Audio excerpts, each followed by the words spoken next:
이른바 짝퉁, 위조 제품과의 전쟁이 시작된다. 위조 제품을 뿌리 뽑기 위해 나선 사람들. 그러나 단속이 쉽지만은 않다는데.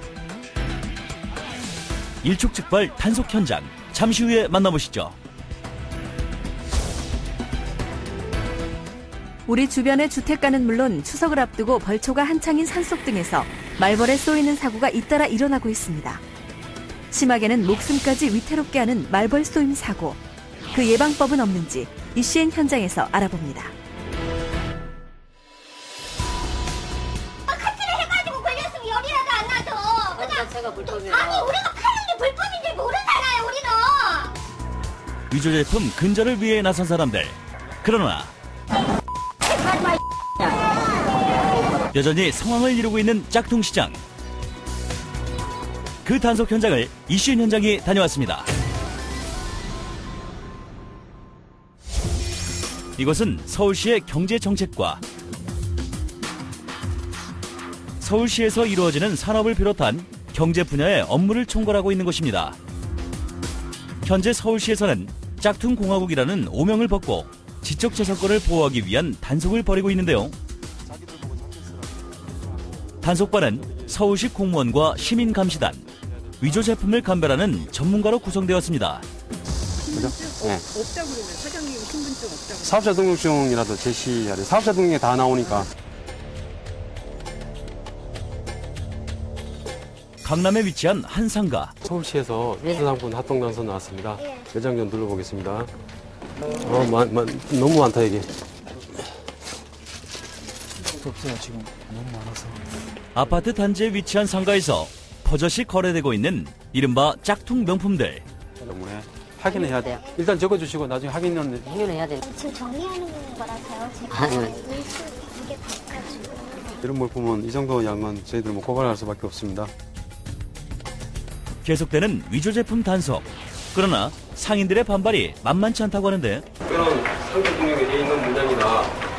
그래도 우리가 생각하기에 대표적으로 생각하기에 사람들이 여기에 글자가 쓰여져 있어야 줄 알죠.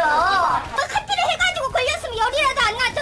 파는 자체가 불법이에요. 아니 우리가 파는 게 불법인지 모르잖아요. 우리는. 미치겠네. 소비자들은 어떻게 알아요? 소매들이 이걸 어떻게 아냐고요. 이거를 전문적으로 내가 카트하는 사람도 아닌데.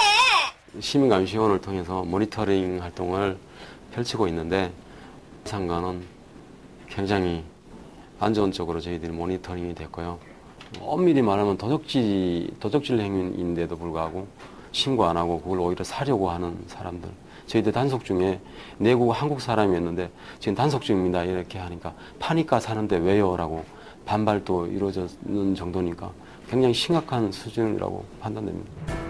위조 제품 관련 범죄의 가장 큰 문제는 이것이 범죄라는 인식 자체가 부족하다는 건데요. 강남에 이어 명동에서 진행된 야간 단속.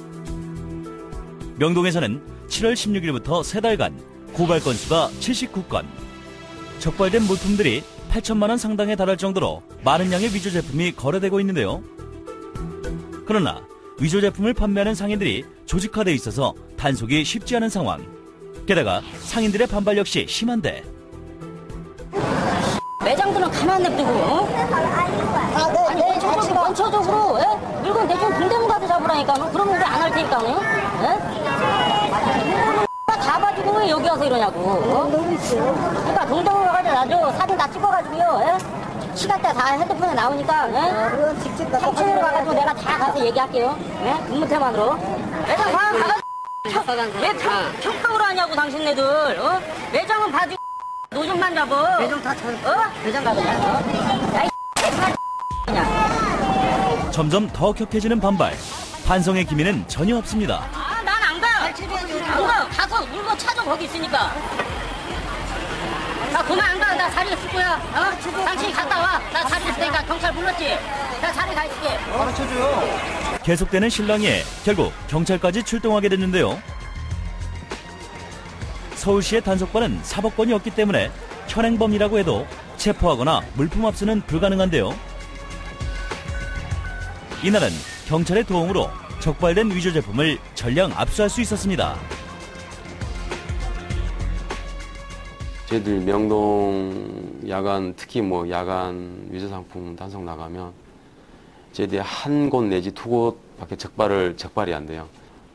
저희들이 뜨면 숨바꼭질 하다시피 뭐 저희들 미행하는 조가 따라붙고 저희들 동선까지도 다 파악이 돼 있는 상태라서. 타인의 지적재산권을 훔치고도 아무런 죄의식이 없는 사람들. 위조 제품 관련 범죄를 근절하기 위해 가장 시급한 문제는 무엇일까요?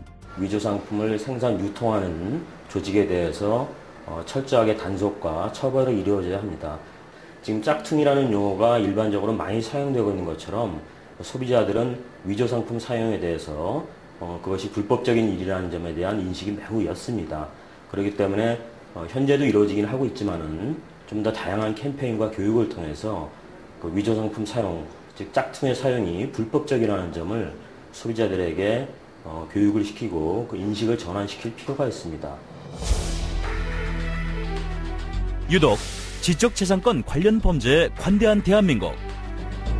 그러나 타인의 지적재산권을 침해하는 행위도 엄연한 범법 행위인데요. 이처럼 지적재산권에 대한 안일한 생각은 결국 우리나라의 지식산업 발전에 발목을 잡는 걸림돌이 될지도 모릅니다. 눈에 보이는 물건을 훔치는 것만이 범죄가 아니라는 사실, 우리 모두 기억해야 할 것입니다.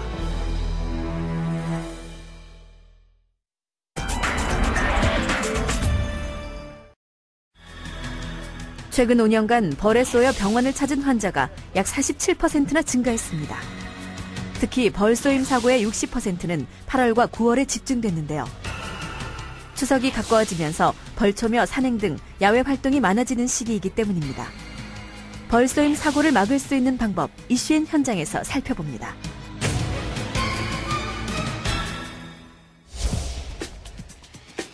추석을 앞두고 벌초 및 성묘객들이 늘어나고 있습니다. 그에 따라 말벌에 쏘이는 사고도 잇따라 발생해 어느 때보다 각별한 주의가 필요한데요. 풀숲이나 땅속, 고목 등에 주로 서식하는 말벌은 특히 9월까지 번식이 왕성하기 때문에 그 피해 또한 커질 수밖에 없습니다.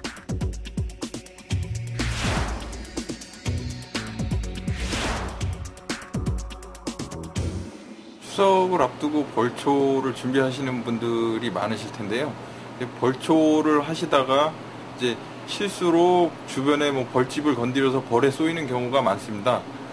이런 사고를 예방하기 위해서는 벌초를 하실 때 개인 안전장구, 뭐 고글이라든가 헬멧을 항상 착용을 하시고, 그 다음에 자기 피부가 외부에 노출되지 않도록 되도록이면 긴 옷을 입고, 옷 색깔은 원색은 좀 지양을 해주시고요. 말벌 쏘임 사고는 산행 등 야외 활동이 많아지는 가을철에도 긴장을 놓을 수 없는데요. 지난달 26일 북한산에서 동료들과 등산을 하던 중 말벌에 쏘인 사고가 있었습니다. 산에 오를 때 벌을 유인할 수 있는 청량음료나 과일 등 단 음식을 가까이 두지 말아야 한다는 주의사항을 미처 지키지 못했기 때문인데요. 등산하시다가요, 그 쉬는 도중에 그 포도를 드시다가 그 말벌이 그 포도의 단맛에 유액이 못 이기고 그 환자분의 혀를 같이 쏘아서 그냥 호흡곤란과 그 전신 무기력감, 그 오한, 전신 부종 등으로 그 과민성 쇼크로 그 진행되어 가고 있는 상태였습니다. 소방 헬기를 동원해 소방 항공대원들이 북한산에 도착했습니다. 다행히 말벌에 쏘인 즉시 119에 구조 요청을 한 탓에 보다 안전하고 신속하게 소방항공 구조대의 응급처치를 받을 수 있었는데요. 내리세요. 조금만 참으세요. 말벌의 독은 일반 꿀벌에 비해 500배나 강해 알레르기나 쇼크와 같은 이상 반응이 일어나거나 심한 경우 생명이 위독할 수도 있는데요. 말벌에 쏘였다면 최대한 빨리 치료를 받는 것이 중요합니다. 환자를 그냥 단순 이송만 하였을 시에는 수분 내에 그 과민성 쇼크로 그 사망까지 예견될 수 있는 상태여서 빠른 응급처치와 신속한 이송이 필요한 상태였습니다. 이렇게 산행 중 벌에 쏘여서 긴급한 응급조치가 필요한 경우 도움을 받을 수 있는 방법이 있다고 하는데요. 저희가 이제 탐방로상에 곳곳에 두부팜이 구비되어 있습니다. 만약에 물리셨다면 당황하지 마시고 저희 직원들한테 신고를 해주시면 구급약품을 통해서 신속하게 처리해드리도록 하겠습니다. 최근 들어 말벌의 위험은 산뿐만 아니라 우리 주변 주택가에서도 도사리고 있습니다. 지난해부터 올 7월까지 벌에 쏘인 환자가 가장 많이 발생한 장소는 다름 아닌 가정집이나 주택가였는데요. 아파트 베란다, 화단, 담장 등 장소에 상관없이 말벌집이 발견됐습니다. 그래서 벌집 제거에 관련된 출동 건수 또한 올해 7월 서울에서만 3천여 건이 집계돼 지난해 같은 기간보다 무려 6배나 넘게 급증했습니다. 작년 7월 같은 경우는 말벌 관련해서 벌집 제거 출동이 거의 한 500여 건 정도에 달했습니다. 근데 올해 들어서 잦은 이상 기후 등으로 인해서 말벌 출동이 올 7월 같은 경우 3천여 건에 달하는데 지금 한참 더울 시기가 지났음에도 불구하고 9월달 같은 경우만 해도 하루에 많이 나갈 때는 8건에서 10건 정도 출동을 나가고 있습니다. 은평소방서에서도 말벌집을 제거해달라는 신고가 접수됐습니다. 이에 이슈인 현장 제작진은 말벌집 제거를 위한 출동 현장에 동행하기로 했는데요. 소방대원들은 안전보호장구를 갖추고 벌집 제거에 나섰습니다.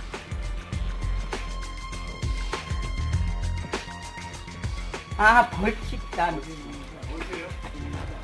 사다리 있지? 저 사다리 있잖니. 그걸로 올라가지. 구조대원이 사다리를 타고 올라가 말벌집 제거 작업을 시작했습니다. 연신 살충제를 뿌려 말벌의 접근을 막은 후 벌집을 말끔히 제거했는데요. 다행히 벌집 발견 후 바로 119에 신고해 말벌의 피해를 막을 수 있었습니다. 벌에 쏘이거나 하진 않으셨어요? 아니야. 쏘이기 전에 겁나서 아저씨가 못 올라간다. 아저씨가 조금 올라가다 벌이 나오니까 겁먹고 밀어. 최근에 말벌에 쏘여서 응급실에 내원하고 심한 상태까지 체크된 환자 수가 증가하고 있습니다.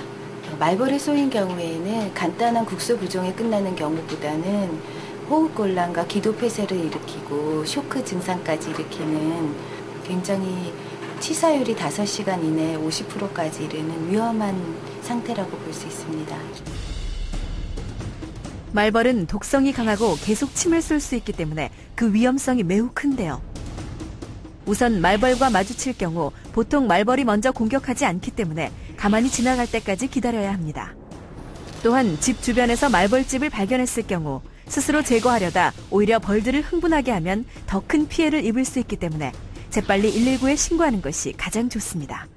일단 구조를 기다리기 힘들거나 구조가 좀 지연되는 상황에 정말 급박한 상황이실 경우라면 이제 벌침을 무리하게 이제 제거를 하려 하지 마시고 평평한 물건이나 납작한 물건 등으로 벌침을 살살 살을 밀어서 제거를 해주시고 얼음 찜질을 하시거나 스테로이드제 연고를 발라주는 것이 좋습니다.